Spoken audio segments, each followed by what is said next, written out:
Wow, what a song, Chevra. What a song. Thank you, Max, for sending it. Baruch Hashem. Wow. Chevra, let's fire it up. Let's fire it up. The covered Shabbos, the covered Hanukkah, Shabbos in one day. Get the beautiful moon, the beautiful sun, whatever it may be. So it's filled with Shem Yisrael for Pesach, Reuven ben Yosef, Sarah Baruch Bas Yehudi, Surah Bas Basa, Shir Bas Basa, Sinai, Reuven ben Mani, and every Neshama and Klal Yisrael. Help us pray with full attention and with all of our energy and strength. Let us put all of our energy into the letters of the words so that our strength will be renewed. Help us draw new holy vitality from the prayers, since prayer is the source of all vitality, as it is written, pray to the God of my life. Help us come to perfect faith. In your great compassion, help us direct our prayers upward to you through the gate of the tribe in which our soul is rooted and from which we were hewn out. Let our prayers ascend through the right gate and rise up to heaven, through the land of Israel, through Jerusalem, through the holy temple and the holy of holies, until they rise to the place of your dwelling. Give our prayers the power to arouse the constellation associated with each person's gate and tribe, so as to shine down in the world with goodness and blessing, to bless all the fruits of the earth and to give us success in all of our efforts. Bezrat Hashem Chavra. We should all have that ability. Halacha L'maisa. Continuing Seif 24. On Rosh Chodesh Teves that falls during the week, we take out 2 Sefer Torah from the ark. 3 people are called to read from the first Sefer Torah, the passage usually read on Rosh Chodesh, and after that we read for the 4th Aliyah in the 2nd Sefer Torah. The passage corresponds to that day of Hanukkah. The reason for this order is since Rosh Chodesh is more frequent than Hanukkah, and it is our established rule that when faced with 2 mitzvos, one that applies more frequently and the other less frequently, the one that applies more frequently is first. Right? Tadir v'sheno tadir. Tadir kodem. Okay? The one that applies more frequently is first. I didn't know that was the Lashon until now. Baruch Hashem. We therefore read the Rosh Chodesh passage before the Hanukkah passage. I can't see right now, Kavra. It's mamish hard to see. Staring at a computer screen for a long time. With a holy chadra that I met in Modi'in. We're doing a working on the language chavruta. It's unbelievable. Teaching English, him teaching me Hebrew was amazing. If they already began the reading with the passage of Hanukkah, or even if they did not begin reading, but the Oleh already recited the blessing for the Torah, they do not need to stop. Rather, that portion is complete for the Oleh, and after they read the Rosh Chodesh portion for the remaining 3 people, if they read the Rosh Chodesh passage from the first Sefer Torah as is proper, but they erred and also read for the Aliyah of the 4th person the Rosh Chodesh passage, even if they realized immediately after the Oleh, meaning the literally the reader reciting the blessing, If they had already taken out one Sefer Torah, they need not read the additional passage of Hanukkah. However, if they had taken out two Sefer Torah, so that now there's a concern that the status of the second Sefer Torah may be impugned, pigamo, if it is not used, in order that people should not say is invalid, it is invalid. It is necessary to read from it for a fifth aliyah from the passage of Hanukkah. After the reading of the fifth aliyah, half Kaddish is recited. Wow, have to go through that again. Mamish, that was a tough one. Baruch Hashem, Chavra, chapter 1, Mishnah 8. Chapter 1, Mishnah 8. And it's amazing that it's Hanukkah coming up, 31 days. Parshas Chai Sarah. Going to Chevron tomorrow with the Chavra. It's going to be unbelievable. Okay. So Yehuda ben Tabai and Shimon ben Shatach received the tradition from them. Yehuda ben Tabai said, when sitting as a judge, do not conduct yourself like the advocates. While the litigants stand before you, regard them as wicked. And when they leave you, regard them as meritorious once they have accepted the verdict. Now, even if the judge knows that the litigant is a righteous man, the person involved in the lawsuit is a righteous man, he must regard his testimony critically. Right? You have to be serious, mamish. But after the fact, we have to view them as meritorious because they accept the verdict. Now, what does that mean? That even if one of the litigants was untruthful in arguing his case, do not take him to be confirmed liar.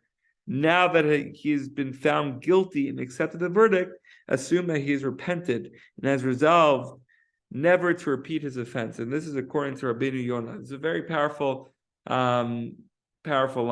Now, this is definitely connected to what we were learning yesterday. It was definitely a hard one, Mishna 7, but definitely connected. But it raises the question, Bresa Pirkei Avos raises the question, why should both litigants and be regarded as wicked?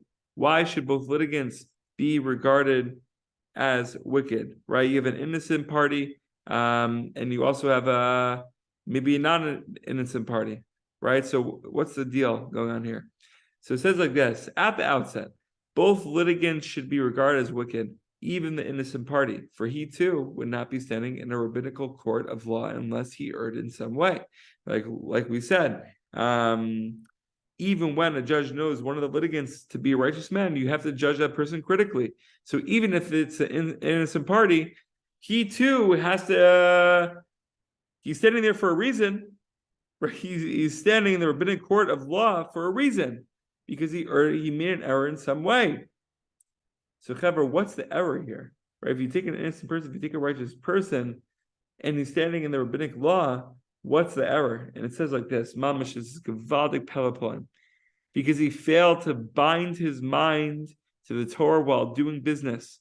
He was compelled to appear before the rabbinical court. He's even considered wicked, for the righteousness of a Jew depends on the Torah and on his faith in God, as it is written, the tzaddik lives by his faith. Now, Chavra, I just want to, we're talking about dveikut and the idea of know him in all of your ways. Bechol derechecha de'eu, says in Masechah Brachot, Samach Gimel, Amud Aleph, I believe. And basically summarized, can't really summarize it's Saddic's words. I don't even know if I'm summarizing them in the correct way. But B'yam darkecha dveikut, right? It talks about this feeling, right? Because when we're involved in Torah, it's easier to feel that chibur, that connection to the Ribono Shel Olam, right? But when we're in our daily lives, doing the day-to-day stuff, right? It's that much harder to have that mindset to connect our machshavos to a higher place, and to have the right kavanos, the whole thing. So Rabbi Meir says at the beginning of this to give an overview of Dveikud before it gets into it. Although the overview is everything, mamish. Even just the word Dveikud is everything. Because Dveikud is everything, says Rabbi Meir. Dveikud is mamash everything. It's something that we all yearn for. It's something that we all want inside the etzem, right? If we peel off all the layers, all we want is to be close to the creator of the world, right? Our souls, our insides are like it's an automatic connection, right? And the more we cover it, the harder it is to feel it or to feel like you actually want to feel it. But if we peel off all the peels, it's mamish. We're burning with that fire to connect, right? So it's in the heart of all the Jews, says Rav Meir. Rav Meir says that what hurts us the most is when we feel that separation, right? We could have a geshmak tefillah, we could have a geshmak learning, we could learn a daf of Gemara and be on fire with Rav Eli Stefansky, right? We could go to Hasidic Shir, listen to Moshe Weinberger, listen to Rabbi Yair, and feel like you're on fire. Mamish, you feel so davak to Hashem. But then we enter the workplace. Then we enter IDC Herzliya. Then we enter YU University. And we're taking marketing classes. We're taking business economic classes. So we already feel that loss. We already feel that separation. And we feel like there's something separate going on, right? And I don't know. Definitely for me now we're just going to go on a tangent because why not? You know, it's a chavruta, getting ready for Shabbos Kodesh, but you know the mornings, all about the mornings or like the nights, right? We go to night seder, you go to, you know, geshmak learning with someone.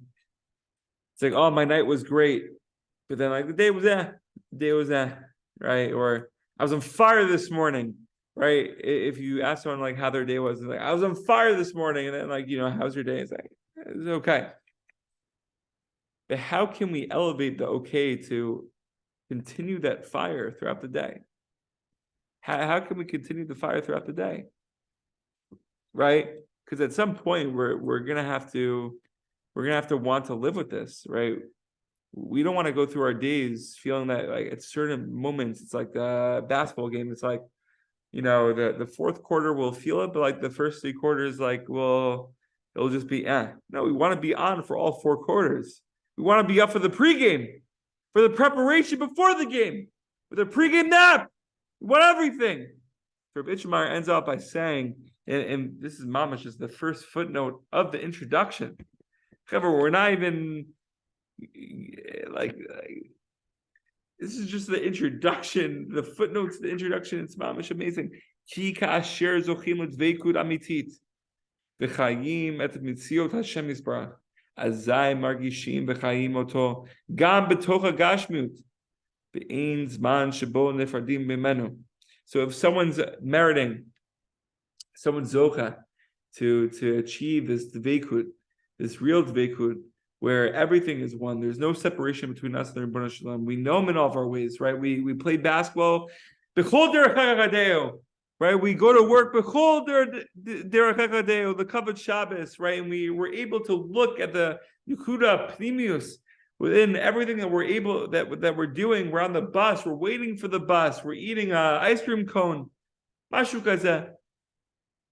Mamish, once we're able to merit this this dveikud, this real dveikud amiti, then there is no separation at all. The Baal Shem Tov HaKadosh taught that attending to business matters is also considered Torah in the service of God. This is something that I need to hear right now. I'm sure we all need to hear.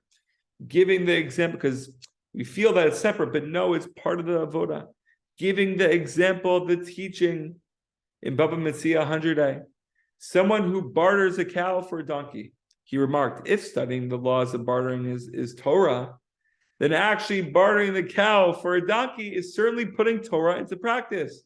Right? Learning halacha in the workplace and then practicing it, that's mamash the highest, right? Because God, it says here, God values the fulfillment of his commandments, as this means living in accordance with the Torah. We're practicing halacha l'maisa. God created everything for his glory. and there is a pasuk in Isaiah, and therefore it is possible to find godliness in everything. Those who seek that godliness in everything are always engaged in Torah, even while engaging in business or the mundane. A pelapline, right? So we could be in the Gashmi, says Rav Meyer, and we could be like mamish immersed into the highest level of dveikut, into real dveikut. So Bezrat Hashem, going into Shabbos Kodesh should give us the eyes of one, and should give us the eyes of Pnimius and Ruchnius within the Gashmius. In that Gashmius all along was actually Ruchnius, was a springboard to the Ruchni. Bezrat Hashem, we shall be zocha to have those eyes, to have a desire for dveikut amitit, and no, bechol derechecha deo, chavra. Know in all of your ways. Wherever we are is where we're supposed to be. I feel like now we're continuing. Before we end, it just popped up, a schedule, right? Something that I struggle with all the time is like you write a schedule, right? And you're so exact on the times. I'm so exact on the times. And I feel like I never filled a full day of a schedule once because something could just come up, right? Then, you find yourself somewhere else. And you can't do what you're supposed to do at a certain time period. But what do we do right now and there? What do we do right then and there? What do we do? We have to ask ourselves, what's Joey Newcomb? I was just on a trip with Joey Newcomb. Joey Newcomb will always say, what's the avoid over here? What's the avoid over here? What are we doing over here? We shall be zocheh the Shabbos Kodesh.